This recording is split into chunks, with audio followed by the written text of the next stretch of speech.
What's up, sports fans? Welcome to V Sports Nation. So we have some more boxing talk today. As we all know, Terence Crawford knocks out Kell Brook in the 4th round. He calls out Manny Pacquiao.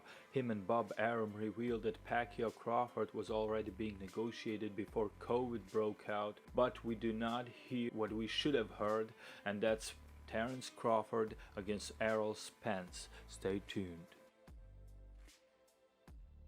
So, what both of these fighters have in common is that they keep calling for Manny Pacquiao, and as we all know, Manny Pacquiao is a legend, by far the most accomplished active fighter in the division, but Manny Pacquiao is over 40 years old, 42 years old, and he should not be doing financial favors to these fighters that are supposed to fight each other. To be fair to Terence Crawford, he did run up to Spence in the past. He did do that like 2 years ago in a Hooker Cesedo fight. He did call for the fight, confronting Spence directly. What did Spence do? He said he wanted to go the easy route. Those words literally came out of his mouth. So although Crawford did make moves to get that fight made in the past, he doesn't spend nearly as much energy chasing Spence as he does chasing all-man Manny Pacquiao.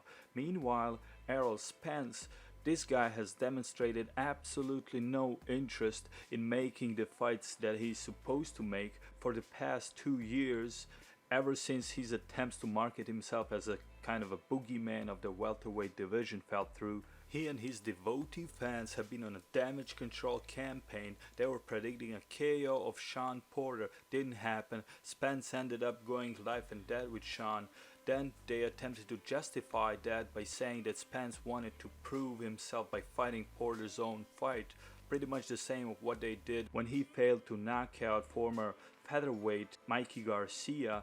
Then the damage control narrative was, oh, but the Spence was proving the point by outboxing Mikey Garcia because everybody said he couldn't box. A narrative that does not make any logical sense. Everybody can see the size difference between the two. Everybody knows Mikey Garcia is not some elite outside boxer, and everybody knows that Spence is bigger, longer reach, faster than Mikey Garcia. Obviously, you're not supposed to go 12 rounds with him and then claim that you did so just to prove a point. I mean, it just goes on to show the lack of respect he has for his own supporters that are then forced to go out and spread the narrative without realizing, or maybe with realizing, how that actually sounds. And it doesn't sound good. It doesn't sound smart. It doesn't sound intelligent. And we're gonna leave it there. We're not gonna go any further, and with that, we're out. Thank you for listening, V Sports Nation.